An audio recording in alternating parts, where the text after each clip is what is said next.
Previously on Rome, rise and fall of an empire. Ethnic tensions continue to divide the already ravaged empire as the barbarian-born General Ricimer claws his way to the throne. Hungry for power, he kills anyone who stands in his way, including his closest friends. Now, Roman control of the empire's once great western provinces is swept away by a storm of barbarian warlords and kings. Out of the chaos, one Roman leader rises up, determined to restore Rome to its glory days. But in his path stands a fierce barbarian warrior prince. For the empire, the clash of their swords is the beginning of the end.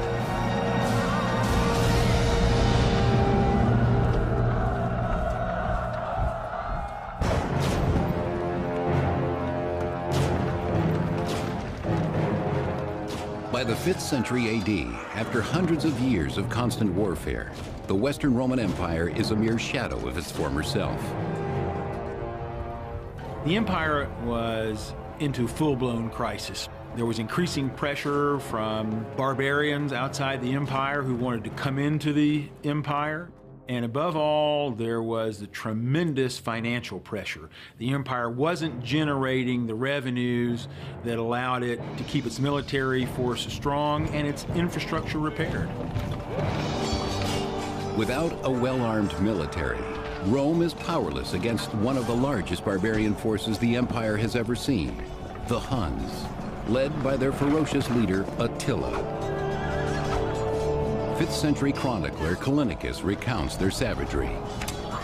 The barbarian Huns became so great that more than 100 cities were captured, and there were so many murders and bloodlettings that the dead could not be counted. The Huns, a nomadic tribe from the east, lay waste to what little is left of the empire. The fact is that there is no state in the West. The West has dissolved. The West has fallen apart. There are so many different entities, so many different armies, so many different powers that are vying for control, that there's no control. Though the eastern capital of Constantinople is able to survive the Hunnic invasions, the weaker Western Empire feels the brunt of their expansion and is forced to cede the Roman region of Pannonia to Attila the Hun.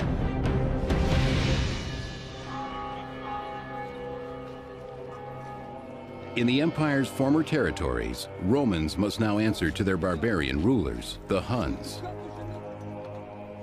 Romans and barbarians can identify each other by the way they speak, by the way they dress, by the way they smell, by the way they wear their hair. Even though by this time Romans and barbarians are really used to each other, I think it's fair to say that ethnic tensions have never gone away. But one Roman moves through the troubled society with ease and finds opportunity in Attila's new regime. His name is Flavius Orestes. Orestes was a Roman who'd grown up in territory dominated by the Huns, but he got a high position at the court of Attila. The empire may be falling down around him, but it's his Roman heritage that makes Orestes and the other Pannonians valuable to Attila. They're Roman because they talk like Romans, they walk like Romans, and there is still the cultural, the social, everything that makes up what a person is and does is still Roman, and that goes on for centuries. Able to read and write, the cultured Orestes stands out among Attila's many barbarian allies. Orestes is soon made secretary in the ruler's court. Orestes got to see how Attila had a real political vision, trying to merge the Huns with the Romans through marriage and political alliance to come up with a new empire there in the north.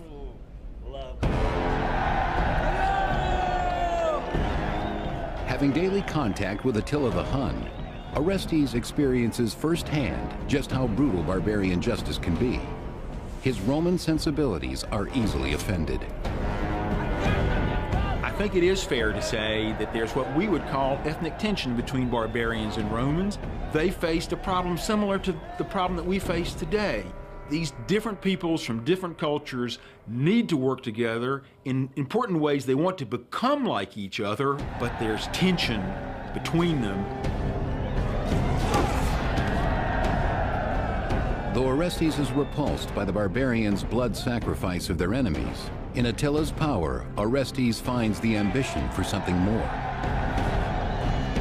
Orestes, when he served in the court of Attila, was able to see how this leader was organizing a nation out of nothing. And I think Orestes, above all, would have learned that there was a real possibility of seeing a new kind of Roman world. One led by a king that melded barbarian and Roman strengths to restore the glory of Rome the way it had been at the time of the founders, the kings. Orestes may be ruled by barbarians, but he will always be Roman, and always think of himself and his people as superior. He longs to return the once great empire to its Roman roots. In 453 AD, Attila's reign comes to an unexpected end on his wedding night, soon bringing about the collapse of the mighty Huns and their barbarian allies. His bride finds him dead of a broken blood vessel, and terrified of being accused of killing him, spends the entire night next to the corpse. 6th century historian Jordanes. He fell, not by wound or by foe nor by treachery, but happy in his joy and without pain.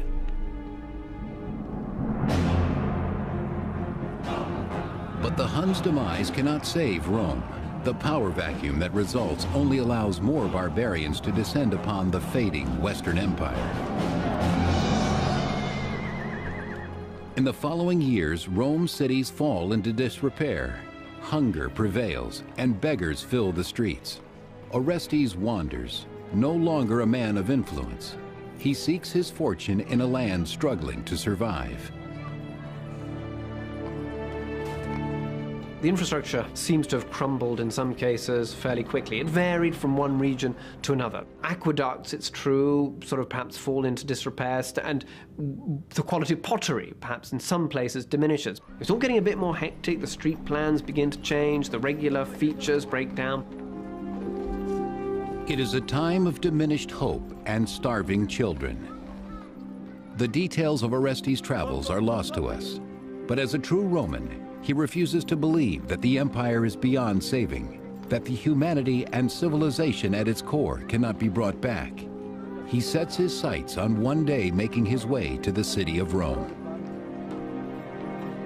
The fact is that Rome fell physically far earlier than it fell psychologically. The idea that Rome could fall was difficult for many to accept, and many didn't accept it. They believed as long as there was an emperor on the throne, there was a Rome.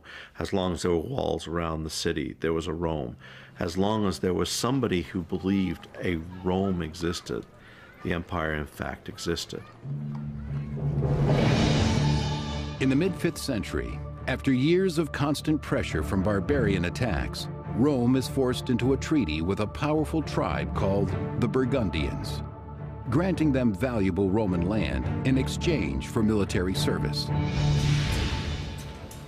Originally from Scandinavia, like many Germanic barbarians, the Burgundians are allowed to settle in southern Gaul. These territories on the periphery of Italy are the first to go. It's just very slowly, little bits and pieces are given away. In a way, it's kind of like if you think about your body. If you're out in the cold, your body is programmed to make sure that your brain and your sort of heart and whatever survive no matter what. So your fingers go first, your toes, your feet, your hands, and it's very much like the Roman Empire. In return for these land grants, the Burgundians must supply the empire with mercenary soldiers. But this treaty only furthers Rome's plight. When they give land to the barbarians, since land is a great source, perhaps the principal source of revenue, the more land they give away, the less money they have coming in. The less money they have coming in, the more land they have to give away in order to keep barbarian support, to keep the army strong. So it really is a vicious spiral that leads more and more to a financial crisis. The Burgundians' leader, Gundobad, is the son of a mighty chieftain. But as the empire grows weaker and more desperate for his tribe's many mercenaries, he is a powerful force in Rome as well.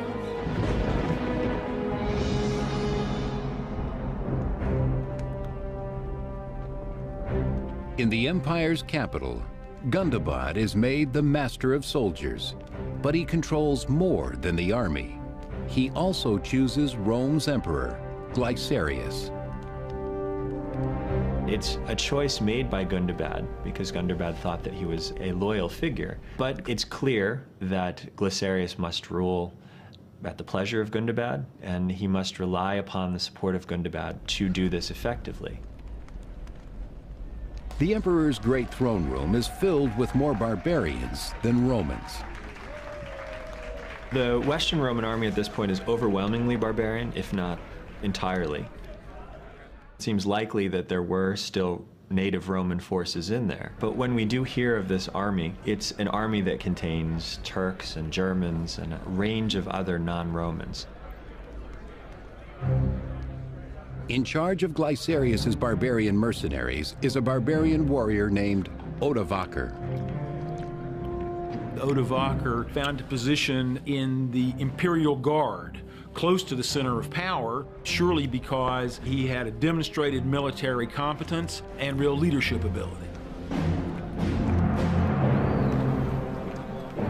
This is the Rome that Orestes encounters when he finally arrives after decades of travel.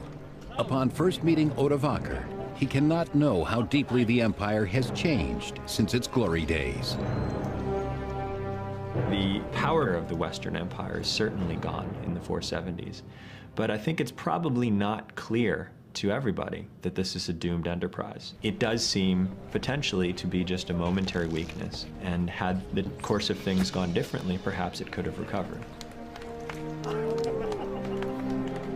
Orestes' diplomatic experience earns him a high position in the imperial army, but he is surprised to find Odovaker, a lowly barbarian, holding equal standing.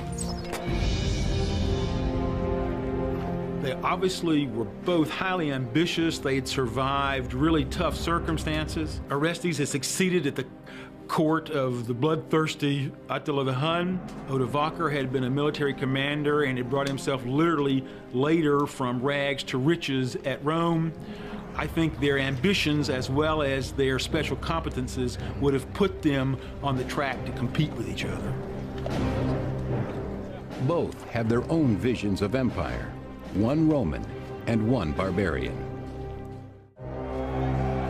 After spending years in the court of Attila the Hun, the Roman Orestes is made a general in the Roman army. But in Italy, he encounters an empire that's disintegrating and hardly Roman. Its power resides not in its emperor Glycerius, but in the barbarian generals Odovaker and the Burgundian chieftain Gundobad.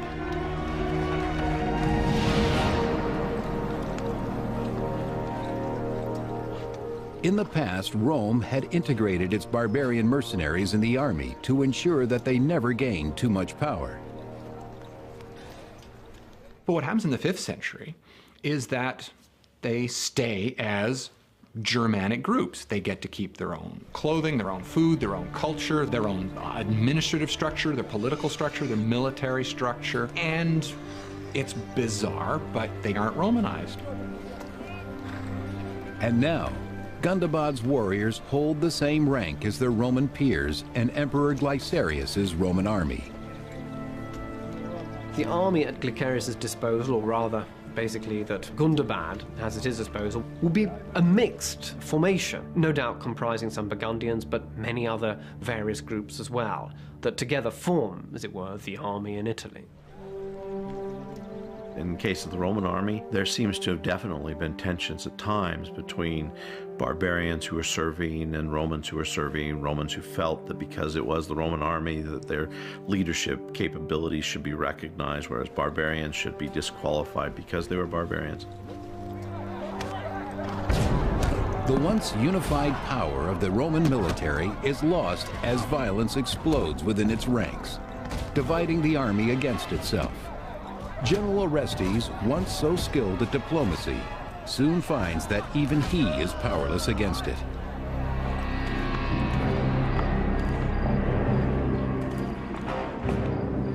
As Rome suffers greater losses against tribes like the Visigoths in Gaul, Roman soldiers must question the allegiance of their barbarian allies. I think everybody had their own interests at this point. Things become somewhat fragmented and diffuse, so that what we're dealing with is a group of people whose interests are no longer united, even among the Romans themselves. Chaos reigns on the battlefield when the army no longer fights for the empire, but every man for himself.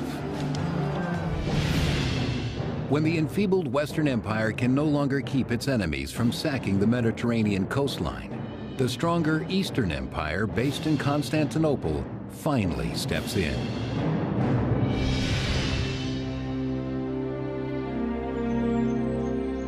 In the imperial palace, the aging Eastern Emperor Leo enjoys the security of his heavily fortified capital. The reality of the Roman Empire in the mid-5th century was that there was a distinct East and West. The reality was also that the East was prosperous, the West was not. Blaming Glycerius for Rome's failures, Leo hopes to extend his own reach by appointing a new Western emperor, Julius Nepos. The thinking about why Nepos was chosen to go to the west revolves around the position that Nepos had at court. He was a very well-placed person, related by marriage to the Emperor Leo. He was a figure who was suitable for leading an invasion to Italy.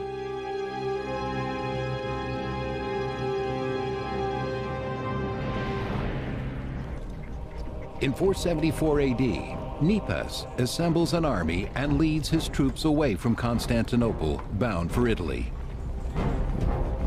The East is going to look to reassert its influence in the West and find a candidate who could depose Glycerius.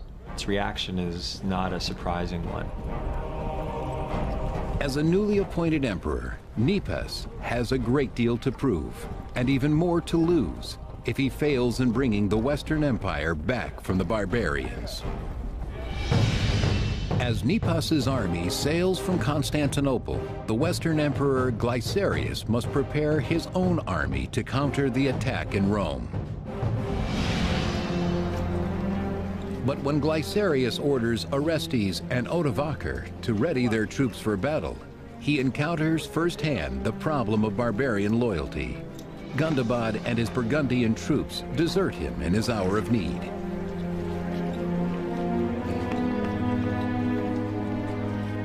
What happens is that Gundobad abandons his position to go back and become king of the Burgundians, which is clearly a lot more fun than being the generalissimo of Glycerius.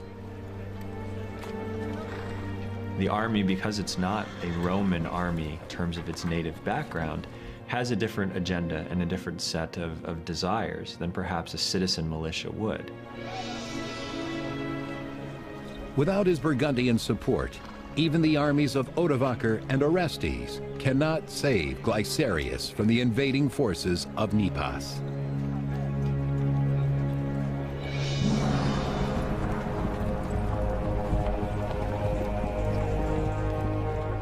As Nepos draws near Rome, Glycerius and his commanders ride out, not for battle, but to plead for mercy. And so Glycerius found himself in a situation where he really couldn't expect military support either from hired barbarians or from his local troops. So when the Eastern Empire sent Nepos to take over, Glycerius made the only rational decision. He surrendered without a fight. Nepos, having come to Italy to violently unseat Glycerius, now spares the emperor's life. Nepos wanted the appearance of legitimacy, that he would become emperor with the backing of the Eastern Emperor and the approval and agreement of the Western Emperor, who would step down because he recognized that Nepos was the better man for the job. he orders Glycerius be made a bishop and sends him into exile far from Rome. In June 474 AD, when Nepos is crowned Western Emperor, he is lauded by Orestes and Odovaker. Being equally ambitious, both men transfer their loyalty to their new leader immediately. Orestes, being Roman, also has an idea that there is still a Rome, and he can still protect Rome. In the case of Odovaker, there seems to be a recognition that there is no more Rome. And so how it plays out is you've got two very capable men at the very moment in time when a decision is made whether Rome will cease to exist. Nepos promotes the Roman Orestes and the barbarian Odovaker to the highest posts in his court, giving them unmatched power in Rome. Elevating Orestes and Odovaker at the same time, giving them kind of equal power, at least equal recognition. He's kind of prepared his own demise. In both of these characters, he's elevated individuals who are of strong will and of great capabilities. But the court politics in Rome are quickly overshadowed by relentless Visigoth invasions against the last remaining Western Roman territory of Gaul. At the height of the Roman Empire, this region, now known as Provence, France, was a prosperous community. But throughout the 470s, its people are subject to constant raids from the Visigoth barbarians and their king, Euric. The very ambitious Visigothic king, who was a real expansionist, decided that he was going to attack this area there in southern France that wasn't under his control. By this time, the Visigoths really did have an overwhelming force. And so it was simply part of the process by which Roman territory in Gaul was constantly shrinking until it was reduced to just a tiny slice along the coast of what is today southern France. The bloodthirsty Visigoth warriors lay waste to the villages of Provence, showing no mercy to the helpless Roman citizens. The Eastern Emperor Leo sends Julius Nepos to Rome as the new Western Emperor. Nepos is counting on his two commanders, the barbarian Odovaker and the Roman Orestes. But even with their support, the Roman Empire is in terrible jeopardy. Barbarian Visigoths invade southern Gaul, forcing the meager Roman legion stationed on the border into battle. The imperial soldiers, underarmed and unprepared, are no match for the Visigoths. The Goths seem better organized. Their kingship seems to be stronger. They seem to be able to mobilize more forces, and the forces seem to be better able to deal with whatever eventualities occur in warfare. The fighting is brutal, the carnage overwhelming. Something must be done.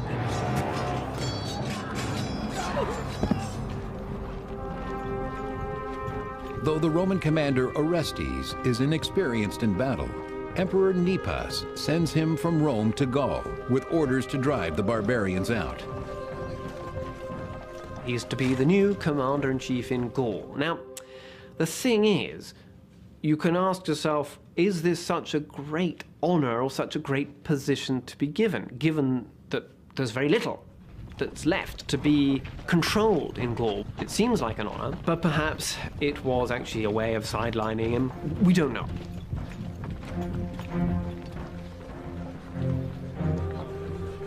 But in his camp on the Italian border, the former diplomat Orestes tries his hand at military strategy, hoping to sideline Odovaker and the new emperor Nepos instead. He offers a deal to his mostly barbarian soldiers. If they march with him against Emperor Nepos, he will grant them valuable land in Italy. We know that Orestes turned against Nepos, that instead of following the emperor's instructions, he decided to try to seize power for himself. Why did Orestes turn against Nepos? I think Orestes had a vision of restoring Rome, Abandoning Gaul to the Visigoths, Orestes leads his army from their camp in northern Italy back towards Rome. But when Emperor Nepos learns of the invasion, he flees to Ravenna.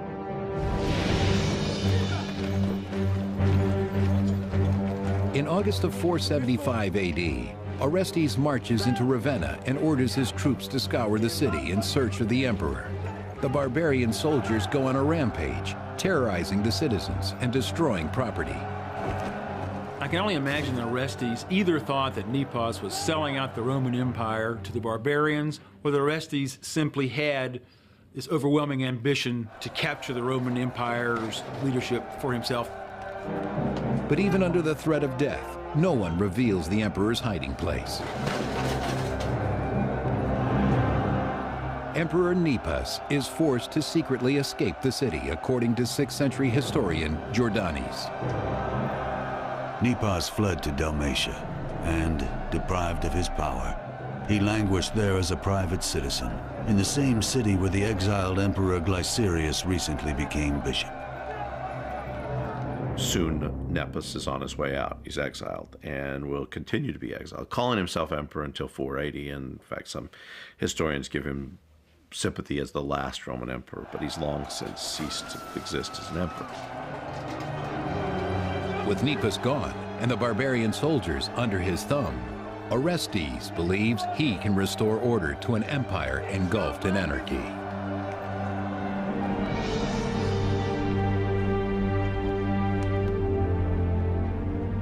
In a surprising turn, Orestes does not take the throne himself, but instead names his young son Romulus Augustulus emperor. Orestes decided that he, with his childhood having grown up among barbarians and his service at the Hunnic court, that maybe the Italian elite wouldn't want him, Orestes, as the emperor, but they would accept this pure Italian Romulus as their leader because it would appeal to their sense of tradition, no matter how empty in terms of power that feeling was now. The boy will remain in the well-protected city of Ravenna. He was protected by Paulus, his uncle. Romulus is still an adolescent and had not yet come to full maturity, hence his name Augustulus, or Little Augustus. Young Romulus is merely a puppet for his father. It is Orestes who will rule the empire, finally edging out his rival, Odovaker, to become the most powerful man in Rome.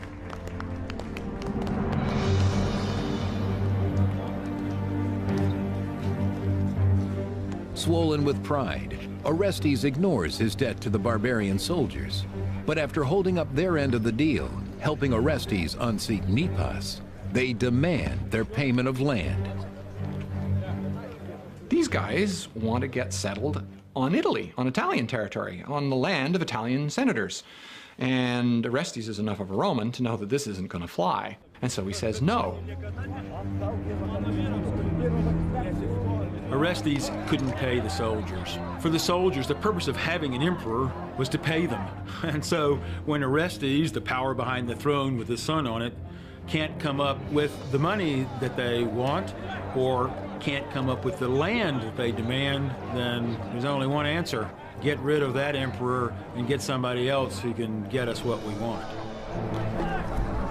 With the help of his guards, Orestes is able to flee the chaos, but he underestimates the power of the barbarian army, now bent on revenge.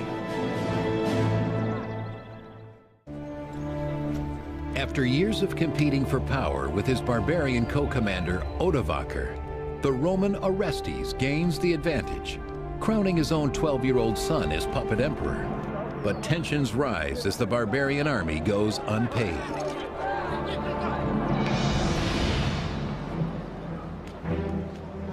When the barbarian soldiers are denied what Orestes has promised them, settlement land in Italy, they turn to his greatest rival for help, Odovaker. So the soldiers made a perfectly rational decision to go to somebody else, in this case Odovaker, who they thought had a better chance of satisfying their demand. Odovaker was a barbarian, and they could expect that he wouldn't have nearly as many qualms about giving them land or money or whatever they needed, regardless of where it came from, in order to make them happy. The soldiers make Odovacar an offer he can't refuse. So they turn to him and they say, well, if you can get us this land, we'll make you king. How does that sound? Oh, that sounds all right. So off they go, and he seems to be the leader of the sort of ragtag bag of Germanic peoples in this supposedly Roman army. Together they set out to bring down all Roman power in the empire. Odovacar will now taste the revenge he seeks against Orestes, who dared to usurp his power in Rome.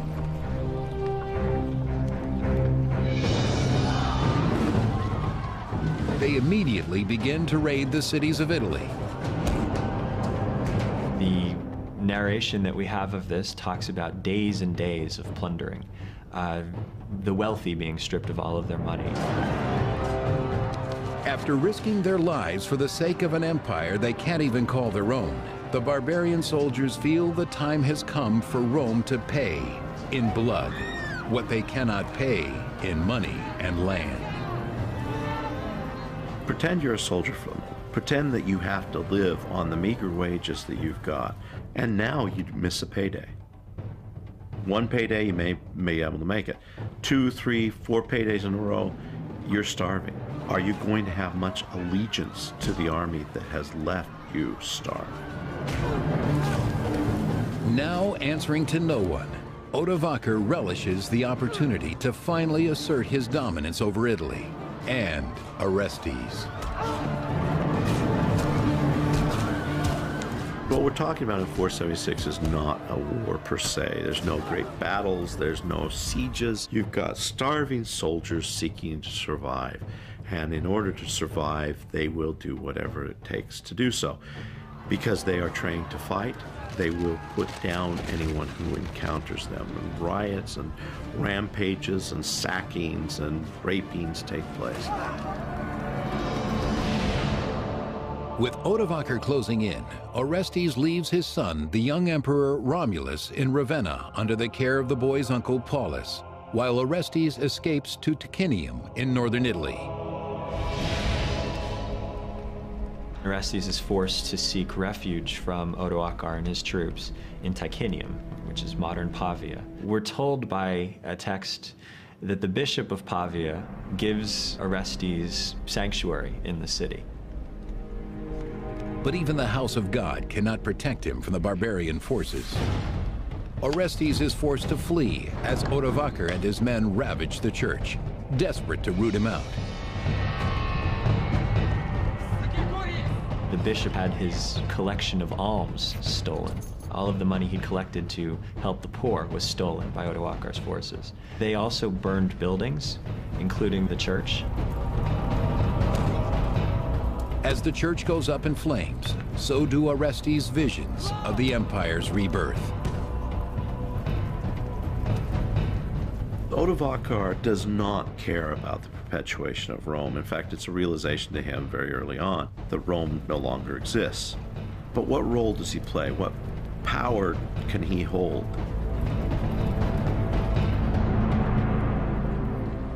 Orestes and his guards escape Ticinium, hoping to buy enough time to prepare for the certain face-off with Odovacar. Once they were peers in the emperor's court, now they are locked in a struggle for their very survival. Both are very proud of the position they hold, and neither are willing to recognize the other has any power at all. Now, in that case, of course, a clash is imminent. Orestes and his army get as far as Placentia, modern-day Piacenza, Italy, before they are finally confronted by Odovacar on the battlefield.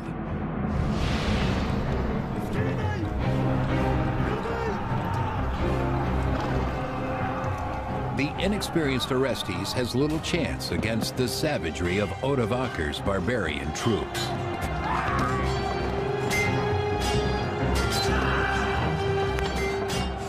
It would have been loud, chaotic, bloody, violent, dusty, which is why morale, even more than training, when push came to shove, was at the heart of who was going to win and who was going to lose. There are dead bodies to climb over. There are injured men yelling.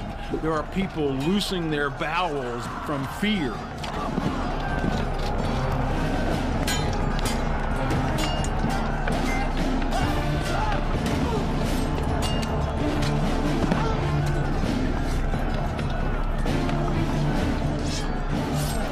There was something still symbolic about the empire, as if the last few gasps of imperial power could be hung on to by someone who felt that the empire could be restored by them. They thought the empire was still existent, or that they could save the empire. We know as historians now that they cannot. No matter how foolish, Orestes refuses to admit defeat.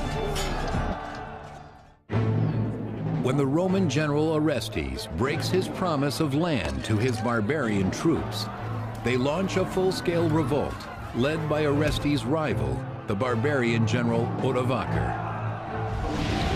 Now fighting on a battlefield near Placentia, Italy, the two adversaries vie for supremacy, just as they once did in the emperor's throne room in Rome. Odovaker and Orestes are the two most important individuals in the West. On their shoulders lie the future of Rome, and one has to agree with the other. There has to be some compromise made. If not, there will be violence, and that's in fact what happens. It's a brutal fight to the death, and in the battle's end, just as in the empires, the Roman finally succumbs to the mightier barbarian.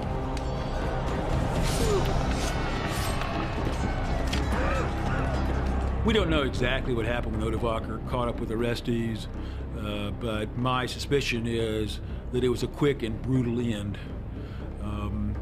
There was not going to be any elaborate ceremony. There was not going to be any elaborate funeral. Orestes was to disappear. I'm sure his execution was swift, silent, and total. Victorious, Odovaker and his troops marched to Ravenna to address the only unfinished business left, the young son of Orestes, the last Western Roman emperor. The 12-year-old emperor, Romulus Augustulus, and his uncle Paulus are unaware of Orestes' death and unprepared for the murderous assault of Odovaker's men. When Odoacer comes to Ravenna, Romulus is not able to put up much of a fight, but Paulus, who is charged with protecting Romulus, manages to do this and tries to protect his nephew. Odoacer's forces then kill Paulus and move against the boy emperor, Romulus Augustulus. Terrified, the boy flees the sounds of his uncle's murder. The last Roman emperor, trapped like a bewildered animal, cannot hide from the barbarian's blade. There is no escape. Romulus is a mere figurehead, and so there's no reason, in essence, for Odoacer to do anything to him. But the ruthless warrior makes a surprising choice. He spares the boy's life, sending him into exile. By saving his life, Odoacer can show his clemency and can show to the Romans that he can behave in the way that a just sovereign ought to behave. In the summer of 476 AD, Odovaker becomes Italy's first barbarian ruler. Odoacer is now king. Now, he's not king of Italy, he's not king of the Roman Empire, he's just king of these guys. This little motley band, whatever it was, making up the Roman army at this point.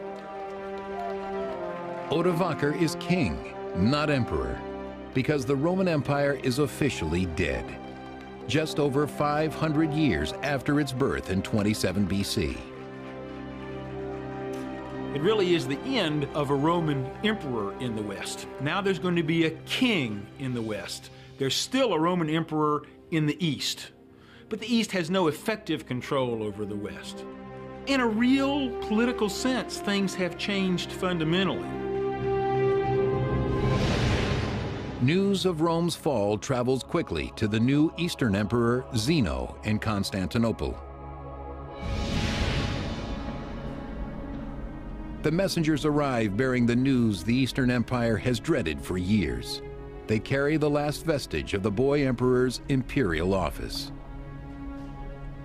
The last thing that Odoacer has Romulus Augustulus do before he formally steps down from the Roman throne is send an envoy on behalf of the Senate and the emperor, conveying the ornaments of imperial authority to Constantinople, with the word that no emperor is needed in the West. With a barbarian king lording over Italy, the remaining symbols of Roman power are no longer needed. We know that Odovaker very publicly proclaimed he was not going to wear the purple robes and the golden crown that signified a Roman emperor at the time. He was going to leave those aside. Odovaker was something new. He was a king in the West, not an emperor. The robes and the crowns and the jewels of emperorship now belonged to the Eastern emperor. But in his hands, they no longer signify power and prestige, only failure and loss. Back in Italy, the families of the barbarian soldiers are now finally granted the land they fought for. The West now lies completely in their hands. It's clear Odoacer did uphold what he had agreed to his soldiers. He kept his promise, he gave them what was due to them, and was a man of his word to those supporting him. For the empire, invasions of women, children, and homesteads proved more powerful than those of warriors and siege machines. Rome became strong in the beginning because it took in outsiders. That is to say, it encouraged immigration. But in the end, when the barbarians came in numbers and wanted to be part of the Roman Empire, for complicated reasons, the Romans were unable to take them in the way that they had done before. This failure to make immigration a positive source of strength really was one of the principal reasons for the undoing of the Roman Empire.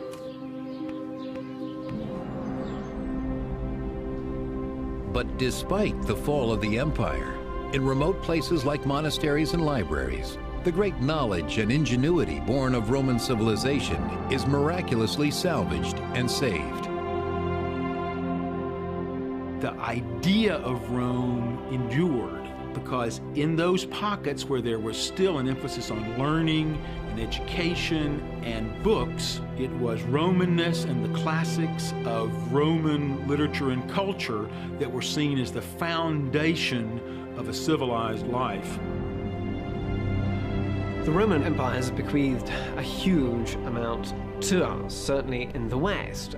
So many institutions, so much terminology, the very languages that we speak that are so marked by Roman influence. It's all around us. We simply cannot escape the Roman legacy, however hard we may try. And that's why it matters.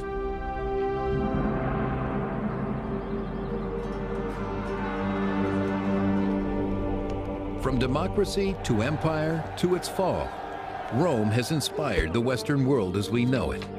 Its civilization survived centuries of war, persecution, corruption, and plague, only to die quietly, slowly, at the hands of one barbarian soldier.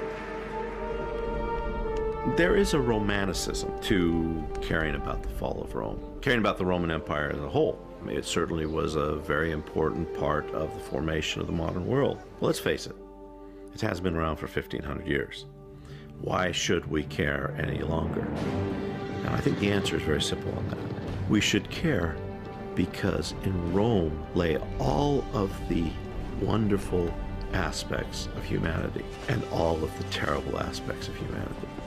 And if we study those, we understand them. Perhaps we can repeat the good ones and not repeat the bad.